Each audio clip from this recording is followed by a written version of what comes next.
SwayamPrabha. Digital India. Educated India.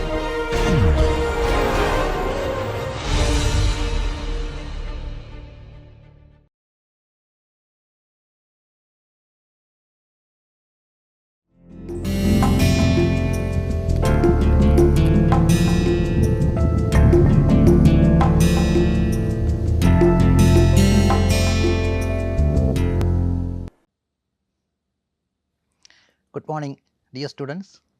Welcome to my class. This is lecture number 26.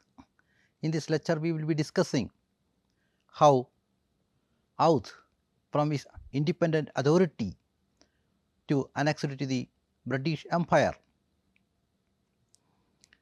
First of all, starting with the independence of Awadh. During the period of Mughal administration, Awadh formed the part of the Mughal imperial authority, and Sadat Khan, he was the governor of Awadh. He secured independence of the Awadh after his appointment as the governor in 1722. Likewise, the creation of Hyderabad by Nizam ul Mulk Asaf Jah and Bengal by Murshid Quli Khan. So, in 1722, Sadat Khan was appointed as the governor of Awadh, and he got independence from imperial Mughal authority, and Awadh was made an independent state. Once he became independent authority, the Zemindars who posed problems to the Nawab of Awadh, these Zemindars who had under their control large estates, these Zemindars refused to pay land tax, and being in possession of a large estates, they more or less acted like autonomous chiefs. It was the initial problem Sadat Khan faced immediately after declaring his independence from the Mughal authority. So, now the Zemindars were to be suppressed, and land tax should be collected from them, and he turned his attention to that, and he subdued the Zemindars and suppressed their independent authority, and he introduced a new land settlement in Awadh. Earlier, these Zemindars who used to exploit the peasants in several ways, in addition to the collection of land tax, these peasants were also required to give presents to the Zemindars. So, the exploitative tendency of the Zemindars were suppressed by Sadat Khan. His policy of land revenue settlement provided protection to the peasants from eviction by the Zemindars. He also reformed the Jagirdari system. The Jagirdari system, which had been existing since the days of the Mughals. In lieu of cash salary, these officials were paid revenue bearing lands, and these Jagirdars used to collect land tax from his Jagir, and after defraying expenses, the balance amount was sent to the royal treasury. This was a system of Jagirs existed during the period of the Mughals. But this Jagirdari system was reformed by the new Nawab, and the Jagirdars were given appointment to the higher cadres of administration as well as army. These Jagirdars were appointed, and in public appointments he did not make any distinction between Hindus and Muslims. Many Hindus served in administration as well as in army during his period. But this period, the second half of the 18th century, witnessed a gradual expansion of the English East India Company in North India. They had established in Eastern India with the Battle of Plassey of 1757, and from the eastern part of India they began to spread other parts of the country. It had a strong bearing on the economy and the polity of Awadh. But now you recall the Battle of Bexar of 1764. In this battle, Mir Qasim, the Nawab of Bengal, Shujauddaulah, the Nawab of Awadh,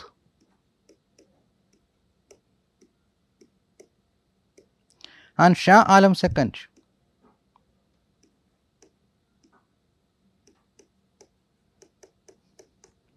Mir Qasim was the Nawab of Bengal, Shujauddaulah the Nawab of Awadh, and Shah Alam II, the Mughal emperor.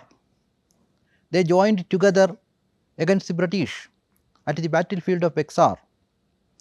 In this battle, fought between the three combined armies on the one side and the British on the other side. These three combined armies of Mir Qasim, the Nawab of Bengal, Shujauddaulah, the Nawab of Awadh, and Shah Alam II, the Mughal emperor, defeated. After the failure of Shujauddaulah, Mughal emperor Shah Alam, Robert Clive, he signed the Treaty of Allahabad in 1765. Robert Clive, he assumed the governorship of Bengal for the second term in 1765. Once he arrived from Britain, his first attention was to make a settlement with the Nawab of Awadh and Shah Alam II, the defeated powers in the Battle of Bexar. So, Treaty of Allahabad was signed between the Nawab of Awadh, Shujauddaulah, and Robert Clive.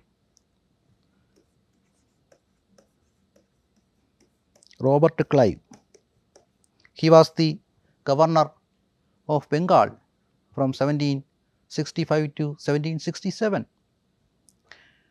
The terms of the treaty signed between Robert Clive and Shujauddaulah, the Nawab of Awadh, were Shujauddaulah, the Nawab of Awadh, was allowed to retain Awadh proper. The British did not want to confiscate or annex the Awadh in totality to the territories of the English East India Company, even though the Nawab was defeated. But in Bengal, after the defeat of the Nawab, the British began to take the administration. From 1757 to 1764, the English East India Company exerted mounting political pressure on the Nawab of Bengal. But after the failure of the Nawab of Bengal in the Battle of Bexar in 1764, the British introduced a dual system of government. But even though the Nawab of Awadh was defeated through the Battle of Bexar, the British did not directly impose their administration in Awadh, as in the case of Bengal. What were the terms of the Treaty of Allahabad? Under this treaty, Kora and Allahabad, these were the territories under the control of Nawab of Awadh. But under the terms of the Treaty of Allahabad, Shuja-ud-Dawla was required to surrender Kore and Allahabad to the Mughal Emperor Shah Alam. Shah Alam was also required to give the Diwani rights of Bengal, Bihar and Orissa to the British. That is why in return the British gave Kora and Allahabad from the Nawab of Awadh. And for giving the Diwani rights of Bengal, Bihar and Orissa to the British, Shah Alam would get an amount to the tune of 26 lakh rupees per annum. In addition to the surrender of Kora and Allahabad to Mughal Emperor Shah Alam II, the Nawab of Awadh was also required to pay a war indemnity of 50 lakh rupees to the British. These were the terms of the Treaty of Allahabad signed between Shuja-ud-Dawla and Robert Clive, the Nawab, the governor of Bengal. After the defeat of Shuja-ud-Dawla in the Battle of Bexar, he began to reorganize his army. His army consisted of 1 lakh soldiers belonging to different religious groups. The army was a cosmopolitan one. But this reorganization of the army made by the Nawab of Awadh, Shuja-ud-Dawla, was not against English, and Shuja-ud-Dawla was well aware of the superiority of the British in military. So, he did not want it to engage again with the British on the battlefield. And this reorganization of the army was aimed to defend his political authority. It was not to start a military campaign against the British. In addition to the reorganization of his army by inducting 150 French armed men, these armed French men were experts in the use of European weaponry, and with the help of the company, Shuja-ud-Dawla was able to annex Rohilkhand region and Etua. In 1774, Rohilkhand and Etua became the part of the Nawab of Awadh. In Bengal, duty-free trade was allowed since 1717. It was granted to the English East India Company by Mughal ruler Farooq Siyar.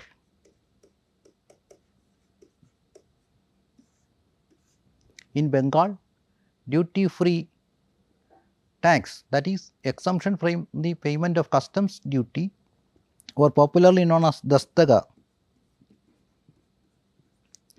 it was granted to English East India Company in Bengal, and the officials of the English East India Company used it to illegal private trade by using this company's duty pass.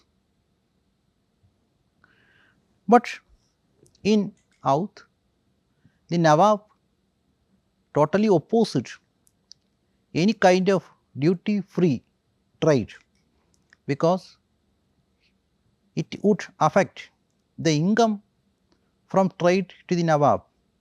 He was already in economically in strained situation because of the payment of 50 lakh rupees to the British, and also had to surrender revenue bearing areas of Quetta and Allahabad. It was in this situation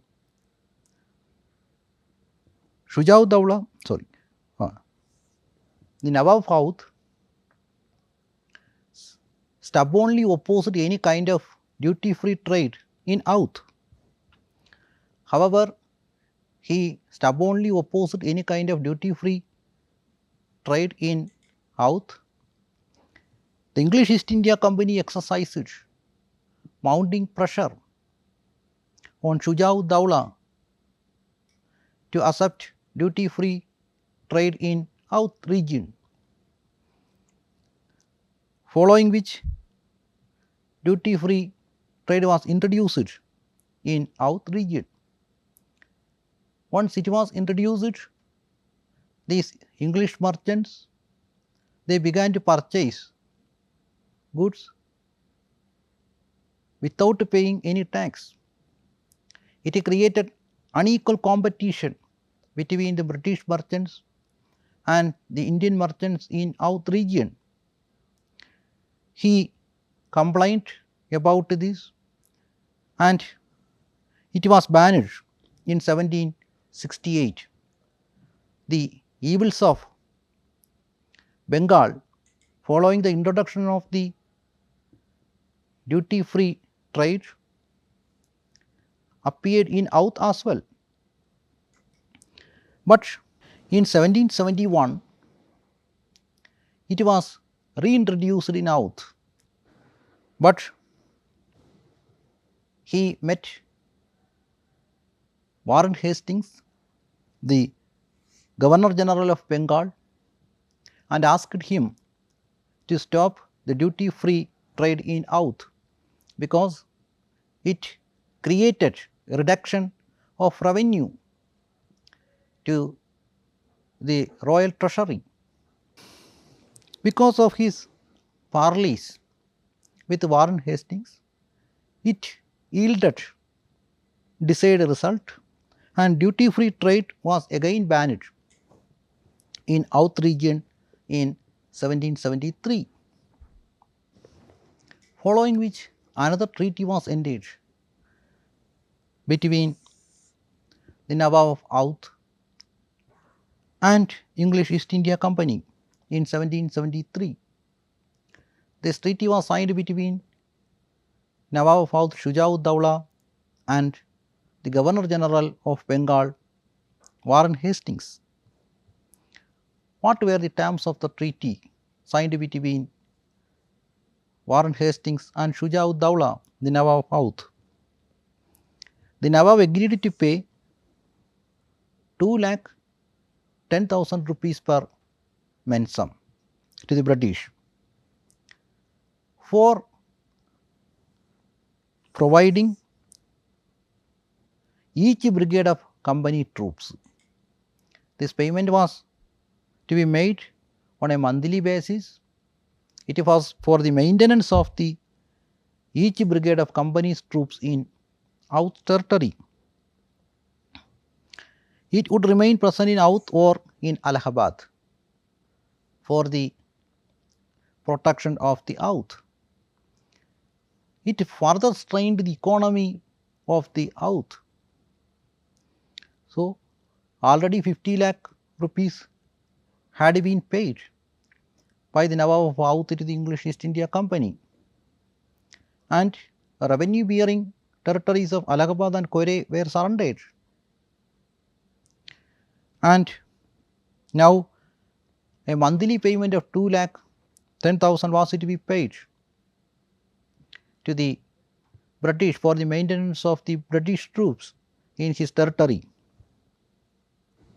It created indebtedness to the company. And in addition to that, under the treaty signed between Warren Hastings and the Nawab Shujauddaulah, it was also agreed to station a British resident at the capital of Awadh, Faizabad. Only in 1775, the capital was shifted from Faizabad to Lucknow. And this force, maintained at the coast of the Nawab of Awadh, was used by the British government for its colonial expansions against the Marathas and the Sikhs. In 1775, after the death of Shujauddaulah, Asafuddaulah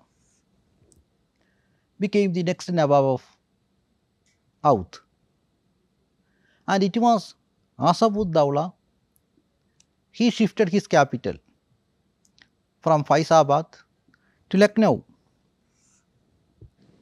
but his ascendancy to the throne was disputed by his brother Sadat Ali. He was the governor of Rohilkhand.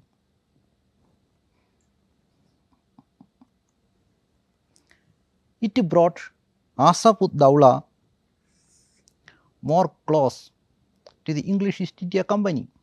It was the dispute to the succession which made Asafuddaulah to depend on the English East India Company. It, on the other hand, it gave the English East India Company another opportunity to intervene in the affairs of the Awadh. And Asafuddaulah got British help against his opponents, but Asafuddaulah was to surrender the territory surrounding Benares. The Awadh territories were being given to the English East India Company one by one. North of Jaunpur, west of Allahabad, these territories were handed over to the English East India Company for the help of the English East India Company to strengthen his position, and 50,000 rupees was also increased per month for the maintenance of the British troops in Awadh region. It was earlier 2,10,000 rupees. Now it was increased to 2,60,000 rupees. Now important territories were to be surrendered to the British, as well as additional income was to be paid to the British for the maintenance of the English troops in Awadh. And in 1775, the Nawab of Awadh gave more importance to the British rather than the Mughals. From these Mughals, the Awadh got independent authority. Finally, all diplomatic transactions and foreign intelligence were also began to be controlled by the British. The British controlled the foreign intelligence as well as the diplomatic transactions through the resident at Lucknow. It allowed the increasing intervention of the English East India Company in the political, military and diplomatic affairs, allowed a sizable section of people in the Awadh polity.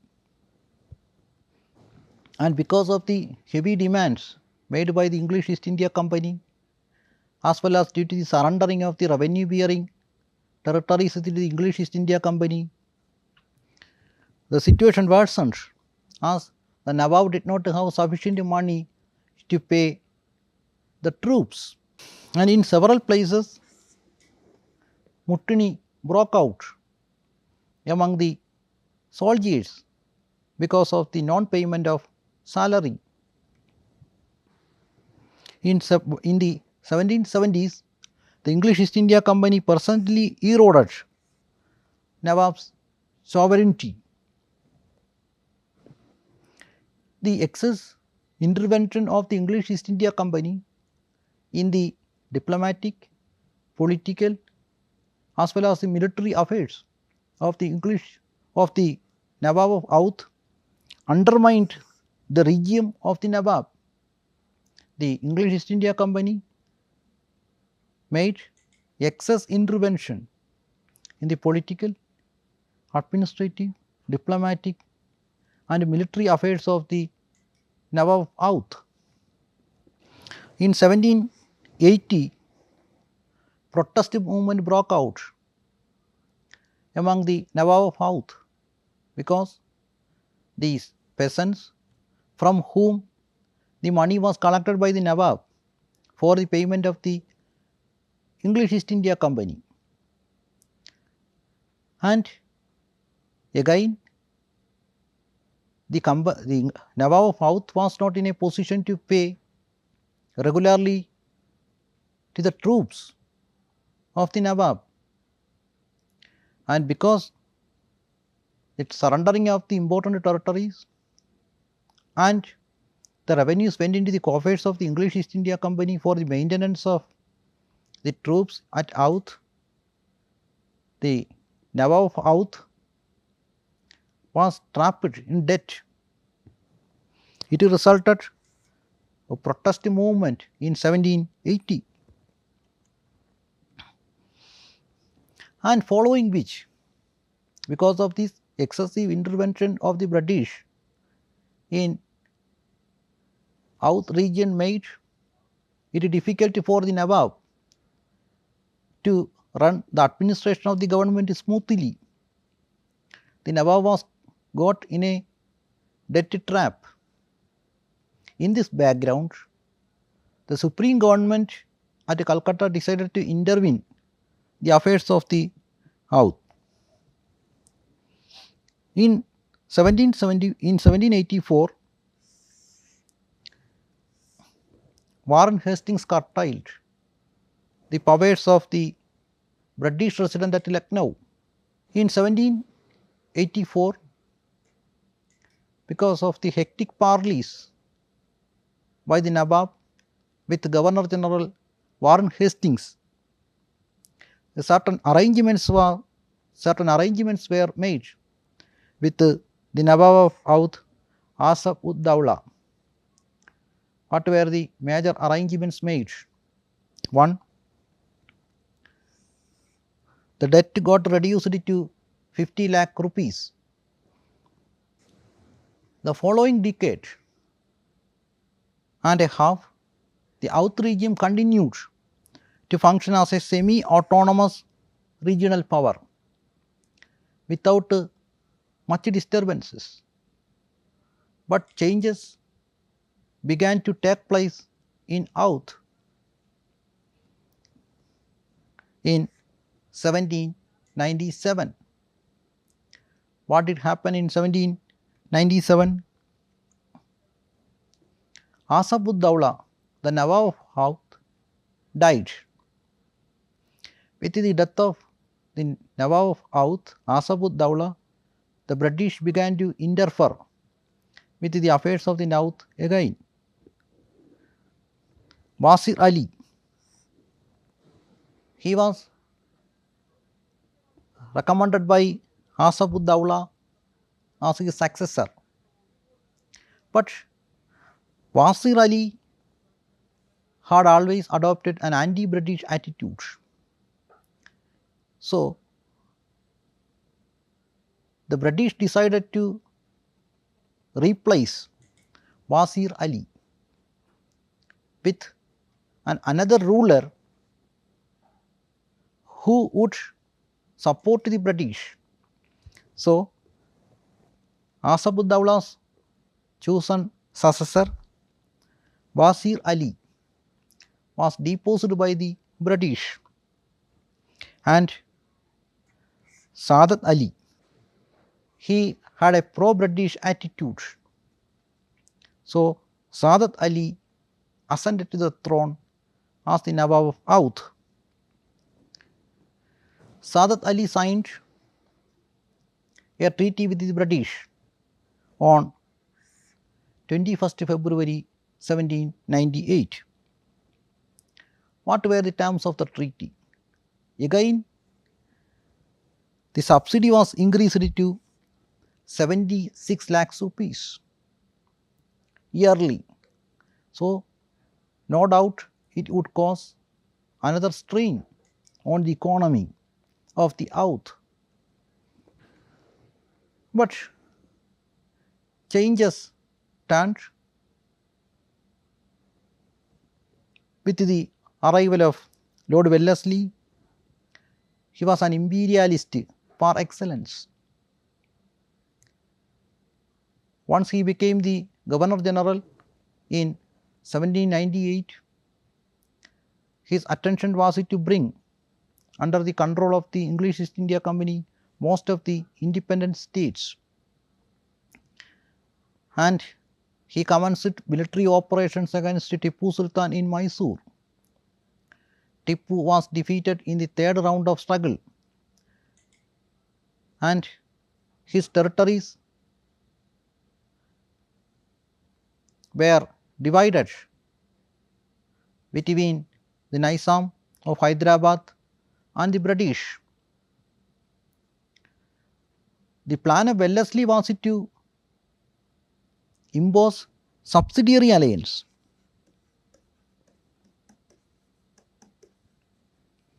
In most of the Indian states and to impose British control. And after the defeat of Mysorean ruler Tipu Sultan, Wellesley turned his attention towards Awadh. Awadh had been experiencing indebtedness, and Awadh was not in a position to pay the money fixed by the English East India Company as a tribute for the maintenance of the British troops in Awadh. It gave an opportunity to Wellesley to intervene the affairs of the Awadh.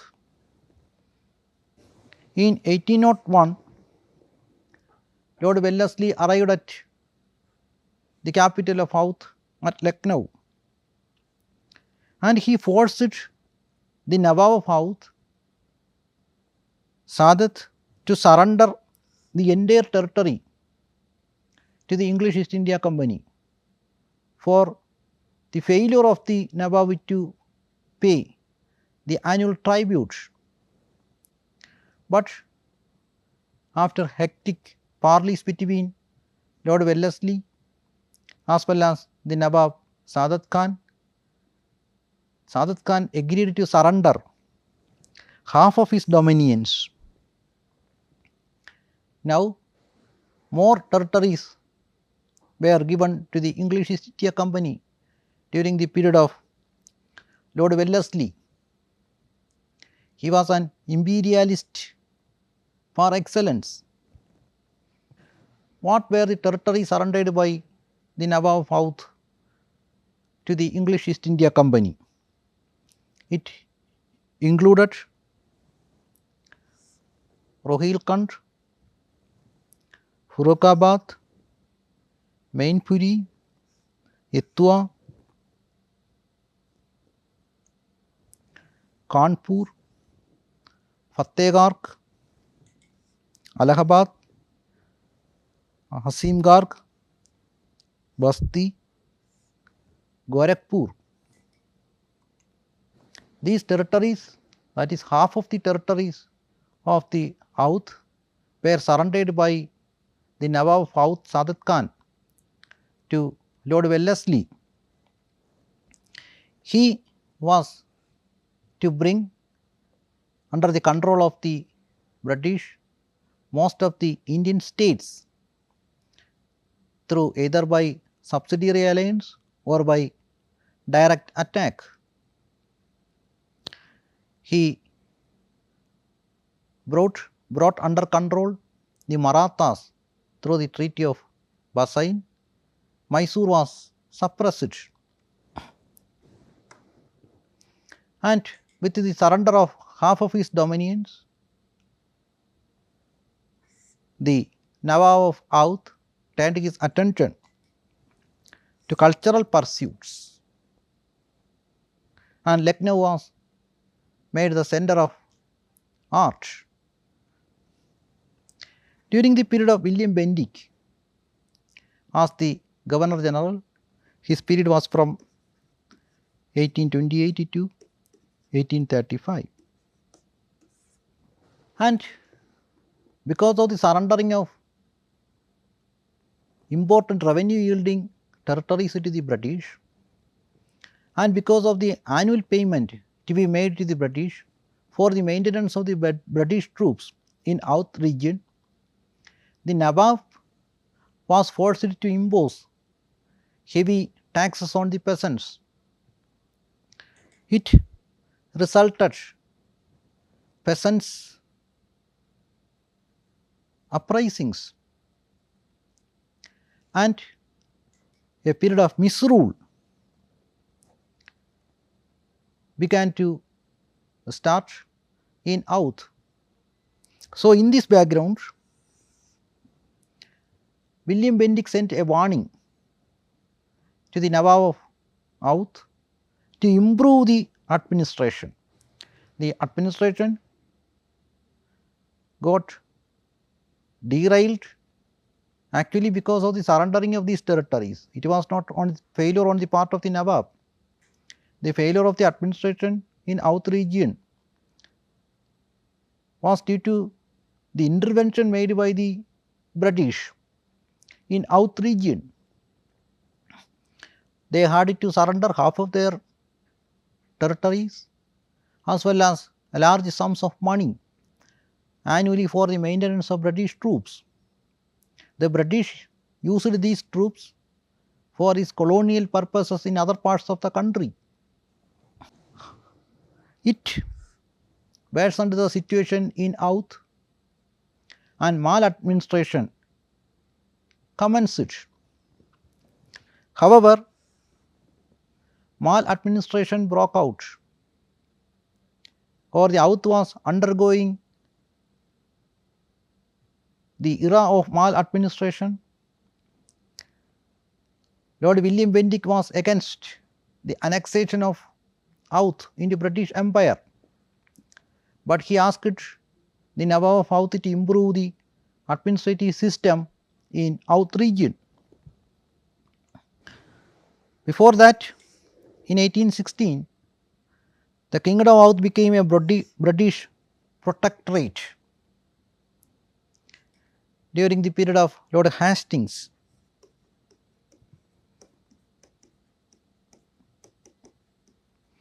Lord Hastings served as the Governor General of Bengal from 1813 to 1823. It was during the period of Lord Hastings, Awadh was declared as a British protectorate. That is, it would remain as a protectorate state of English East India Company. In 1822, a new Nawab came into power. It is Wajid Ali Shah. He was the last Nawab of Awadh and the 10th in the line. Wajid Ali Shah was an accomplished poet and a playwright. He also patronized fine arts in Lucknow. However, he was not a bad administrator, but the situation in Awadh made maladministration in Awadh because of the excessive revenue demands of the English East India Company, and the surrendering of the half of the dominions actually made maladministration in Awadh. The Nawab of Awadh was not in a position to pay salary to the soldiers as well as peasants on whom high amount of tax was to be imposed to meet the revenue demands of the British. In fact, this British intervention made the administration in Awadh region worse. In 1837, a new treaty was signed between the Nawab of Awadh and the British. Under this treaty, it would give more powers to the British to intervene the internal affairs of Awadh in case of misrule. But even though the power of intervention of the British government in case of misrule in Awadh was sent for the consideration of the Court of Directors, the Court of Directors did not approve the intervention of the British government in India in the internal affairs of the Awadh in case of misrule, which was later violated by Lord Dalhousie in 1856. Sleeman was the resident of Awadh from 1848 to 1854. He sent a detailed report about maladministration in Awadh to the Governor General Dalhousie. Dalhousie became the Governor General in 1848. Sleeman, the British resident at Lucknow, sent detailed report about maladministration in Awadh region to the Governor General. However, in the initial stage, he did not in favor of annexation of Awadh. The Sleeman, he also did not favor the annexation of Awadh into British Empire, but he was in favor of the more intervention of the British government in the affairs of the Awadh. But the situation changed with the appointment of Outram as the new British resident at Lucknow. Sleeman, even though he had made detailed report about the misrule which had been in existence in Awadh, he was not in favor of annexation of Awadh to the British Empire. Lord Dalhousie, he also initially was not in favor of annexation, but changes took place with the assumption of power by Outram as the new British resident at Awadh. He sent a biased report about the maladministration in Awadh, and he sent a detailed report to annex Awadh to the British Empire. And this matter was brought into the attention of the Governor General in Council. So, based on the report submitted by Outram, the British resident at Lucknow, the Council decided to annex Awadh to the British Empire. Now, it was during the period of Lord Dalhousie. Awadh was annexed to the British Empire by the Governor General Lord Dalhousie. Thus, with his creation of an independent authority from the Mughals, now Awadh got annexed to the British Empire. Before concluding, we have it to see the consequences of the annexation of the Awadh into British Empire. During the rebellion of the 1857, Burgess Qadir. He was the minor son of the last Nawab of Awadh. He was declared as the Nawab by the rebels during the rebellion of 1857, and a massive participation came from Awadh in the rebellion of 1857. What were the reasons behind the massive participation of people from Awadh region in the rebellion of 1857? Because of these policies introduced by the British in Awadh. This Awadh region had to surrender their revenue yielding territories to the British and was required to make annual payment of revenue to the British for the maintenance of annual troops. It had made far reaching consequences, especially among the peasant families of Awadh, and it was because of the fast declining agricultural income due to the policies adopted by the British in Awadh. The younger generations of these peasant families joined the service of the English East India Company as sepoys.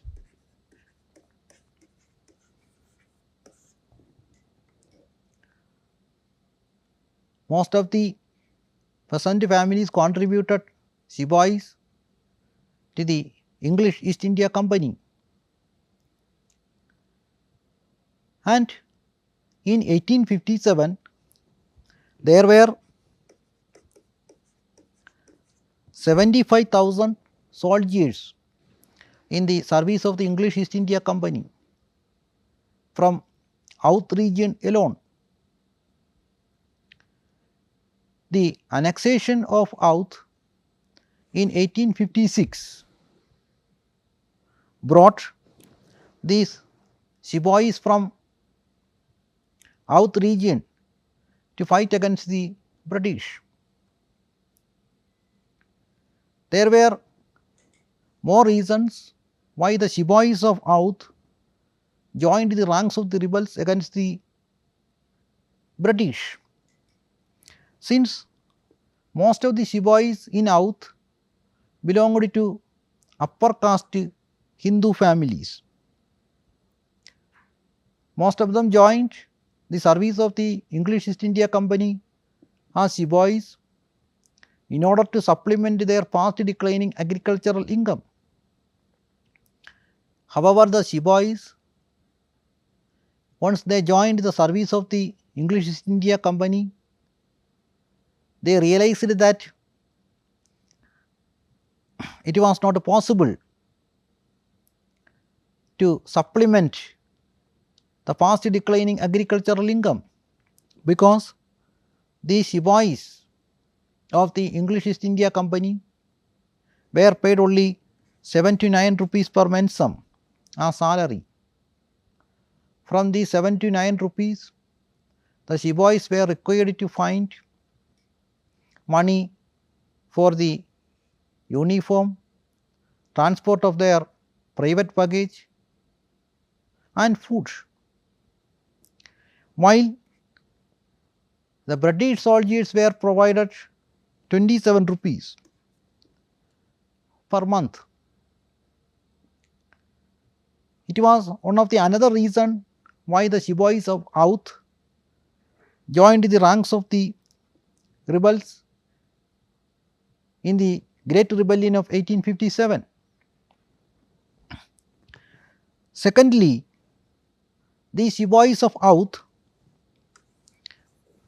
totaling 75,000 soldiers, most of them belonged to upper caste Hindu families.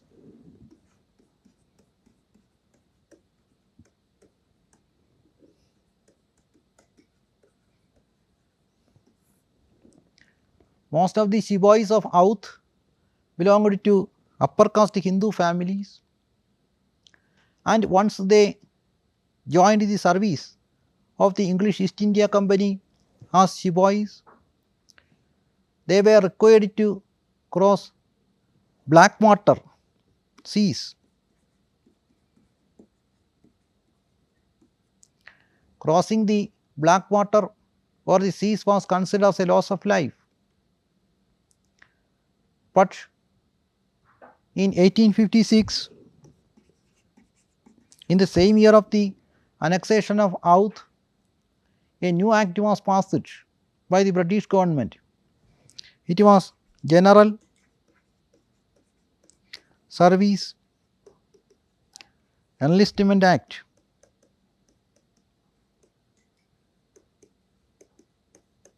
It was passed in 1856. Under this act, every new recruitee into English East India Company as Shiboi was required to enter into a bond with the British government that they would serve overseas if required by the British. This was the second reason why the Shibais of Awadh raised the banner of revolt against the British in large numbers. In addition to the annexation of their state to the mighty British Empire, it is held the number of rebels in the rebellion of 1857 against the British. Now, let us discuss the reasons why Awadh was annexed to the British Empire. Who were responsible for the annexation of Awadh to the British Empire? Whether it was the Nawab of Awadh or the English East India Company.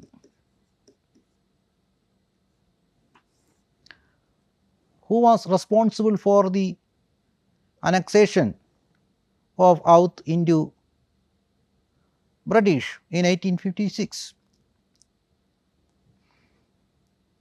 It was on the part of the Nawab.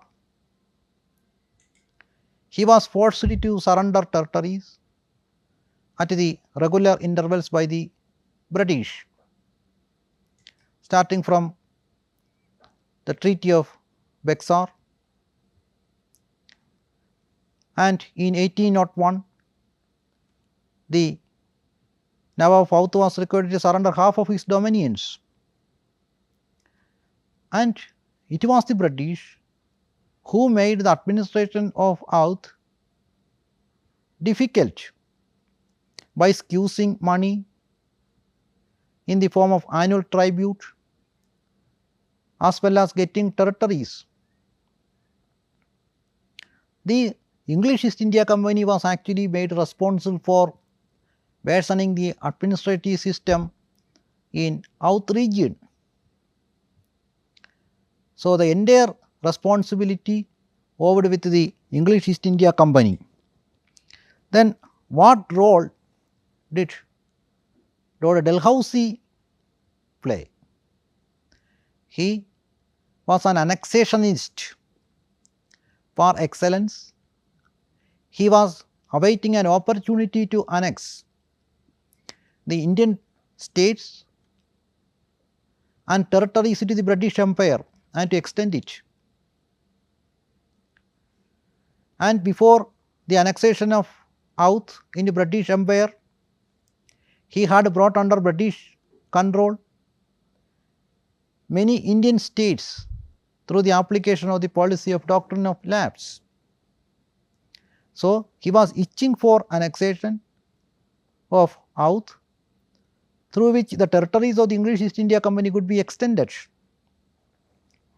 It was during the period of Dalhousie the territories of the English East India Company got extended from Sindh and Punjab in northwest to Bengal in eastern part of India. So, the responsibility rested with the English East India Company and the Governor General of India, Lord Dalhousie.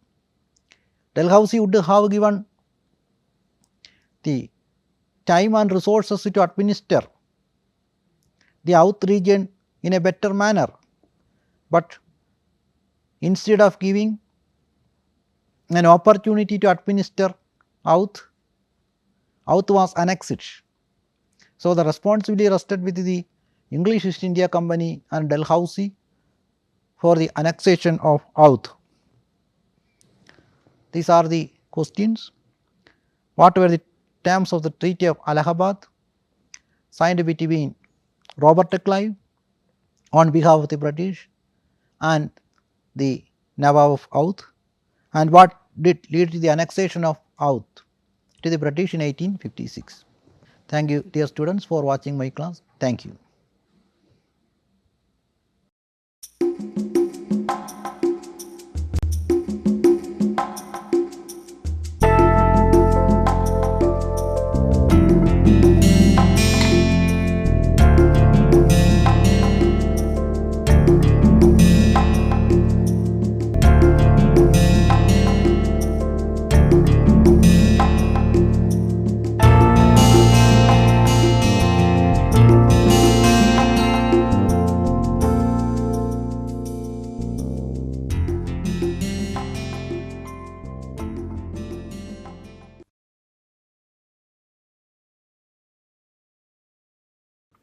Hello and welcome to this piece of literary snippet.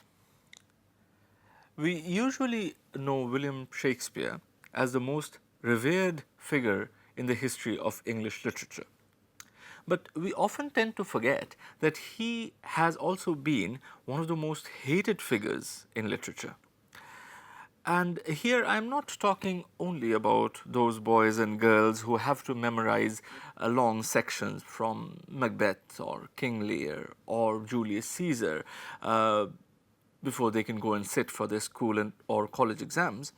But I am also talking about people who are themselves quite famous authors. Tolstoy, for instance, considered the writings of Shakespeare to be, and I quote, crude, immoral, vulgar, and senseless. George Bernard Shaw absolutely loathed Shakespeare, as he did Homer. But perhaps no other criticism about Shakespeare is more damaging than the one which says that Shakespeare is a marvelous storyteller, provided someone has told him the story earlier. Now, this piece of criticism is particularly damaging because it is true. None of Shakespeare's plays contain any original story whatsoever. They are all written using pre-existing materials, pre-existing stories. Now, does that diminish the stature of Shakespeare as a dramatist? Well, I'll leave that for you to decide.